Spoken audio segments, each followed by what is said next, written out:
Les sanctions imposées à la Russie par les États-Unis, l'Union européenne, le Royaume-Uni et d'autres pays en réponse à l'invasion de l'Ukraine s'inscrivent dans une longue histoire d'utilisation de pénalités pour forcer les changements de comportement de certaines nations.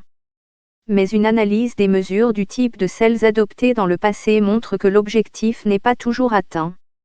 En outre, dans certains cas, il existe un risque de conséquences involontaires mais aussi, que le résultat soit à l'opposé de ce qui était souhaité, renforçant le gouvernement que l'on souhaite affaiblir et générant un impact négatif sur les droits de l'homme, la démocratie et d'autres aspects. Mais le bilan, des résultats, n'est pas très bon. Au cours des dernières décennies, pour ne citer que quelques exemples, des sanctions ont été imposées à Cuba, au Venezuela et à la Corée du Nord. Mais, à mon avis, elles n'ont pas donné les résultats escomptés, observe M. Pascariello. Les études estiment que seul un tiers environ des sanctions sont généralement couronnées de succès et atteignent leurs objectifs. L'une des analyses récentes les plus complètes sur le sujet a été réalisée par des chercheurs de l'université Drexel, basée dans la ville de Philadelphie, et confirme cette estimation. Les chercheurs ont créé une base de données contenant des informations sur 1101 cas de sanctions appliquées par des pays, des groupes de pays ou des organisations intergouvernementales depuis 1950, dont beaucoup sont toujours en vigueur.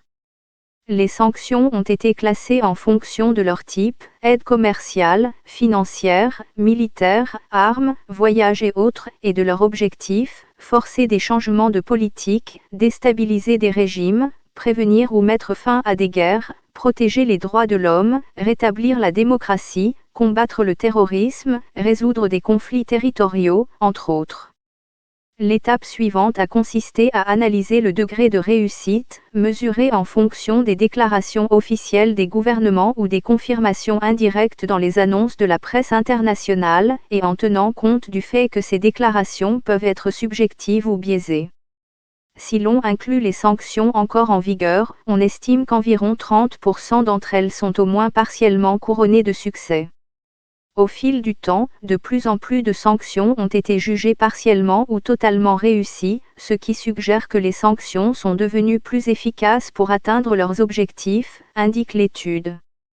L'utilisation de différentes sanctions pour punir un gouvernement ou le forcer à remplir certains objectifs est enregistrée depuis au moins la Grèce antique et a été adoptée sur plusieurs siècles. À partir des années 1950, période englobée par la base de données de l'université Drexel, le nombre de sanctions a continuellement augmenté, et cette augmentation s'est accélérée depuis 2018, selon l'analyse.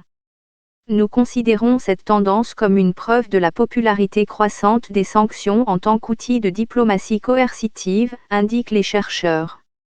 En moyenne, plus de 35% de toutes les sanctions entre 1950 et 2019 ont été imposées par les États-Unis, le pays qui a le plus souvent utilisé ce type de sanctions. L'analyse révèle également une augmentation significative et continue des sanctions de l'UE et de l'ONU, Organisation des Nations Unies, depuis le début des années 1990. Il existe plusieurs exemples de pays soumis à ces sanctions au cours de la période analysée.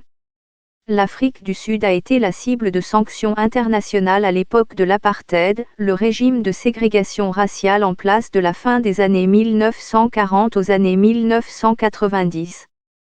Cuba a été la cible d'un embargo économique imposé par les États-Unis pendant 60 ans. L'Irak a été soumis à des sanctions après l'invasion du Koweït en 1990. La Corée du Nord et l'Iran ont été sanctionnés en raison de leur programme nucléaire. La Russie elle-même avait déjà été sanctionnée en 2014 lorsqu'elle a envahi la Crimée, et de nombreuses sanctions imposées au pays à l'époque sont toujours en vigueur. Les sanctions économiques et financières sont les plus couramment utilisées, selon la base de données de l'université Drexel. Certaines de ces mesures sont conçues pour être aussi spécifiques que possible, ne punissant que certains individus. Mais beaucoup d'autres, bien qu'elles soient une alternative à l'action militaire, causent également de grands dommages et de grandes souffrances à la population civile, y compris aux citoyens qui s'opposent au gouvernement. Toutefois, malgré leur impact parfois dévastateur, les sanctions n'atteignent pas leur objectif dans environ 2 tiers des cas. Habituellement, les sanctions finissent par affecter la majorité des personnes vivant dans ces pays, explique Pasquariello, de l'Université du Michigan. Je pense que, même si cela n'est pas dit explicitement, l'objectif est vraiment de faire du mal à la population du pays cible. Selon l'économiste, le but est de faire comprendre à l'ensemble du pays que ses dirigeants font quelque chose que les nations imposant des sanctions considèrent comme mauvais. Les sanctions actuelles contre la Russie sont considérées comme uniques par leur portée et la rapidité avec laquelle elles ont été adoptées, quelques jours seulement après l'invasion de l'Ukraine le 24 février. En outre, elles sont différentes parce qu'elles visent une puissance nucléaire et un pays qui, bien qu'il ne soit pas considéré comme un géant économique, joue un rôle géopolitique crucial. Les sanctions sont généralement imposées à de petits acteurs régionaux, souligne Pasquariello, notant que ces pays ne sont pas si importants pour l'économie mondiale. Le cas de la Russie est différent. Il a une ampleur et une portée que je n'ai jamais vues dans d'autres sanctions au cours de mes 50 ans de vie. Parmi les sanctions déjà adoptées figurent des sanctions à l'encontre des banques et des membres du gouvernement et de l'élite économique russe, notamment un gel des avoirs, des restrictions de voyage et l'exclusion des grandes banques russes du système financier et du système de communication utilisé pour les transactions internationales. D'autres mesures comprennent la restriction des importations de pétrole, de gaz et de charbon en provenance de Russie, l'interdiction de l'exportation de divers produits vers le marché russe, y compris les produits de luxe, la taxation de l'importation de produits russes et la restriction de la présence d'avions russes dans l'espace aérien de plusieurs pays. De grandes entreprises du secteur privé telles que Coca-Cola, McDonald's, Starbucks et plusieurs autres ont suspendu leurs activités en Russie. Ces sanctions et d'autres encore ne font pas qu'ébranler et isoler l'économie et le système financier de la Russie ainsi que ses élites, elles touchent également la population en général. Le rouble, la monnaie russe, s'est effondré et l'économie s'écroule. Ce sont des sanctions économiques dévastatrices, qui font vraiment mal aux citoyens russes, explique Pasquariello. Nous parlons de 145 millions de personnes, dont beaucoup ne peuvent pas retirer de l'argent dans les banques. Les impacts de la crise économique russe devraient toucher le reste du monde, avec une hausse globale des prix du pétrole et un impact sur l'inflation. Mais malgré cet impact, la Russie poursuit son offensive militaire, et on ne sait pas si les sanctions aideront l'Ukraine.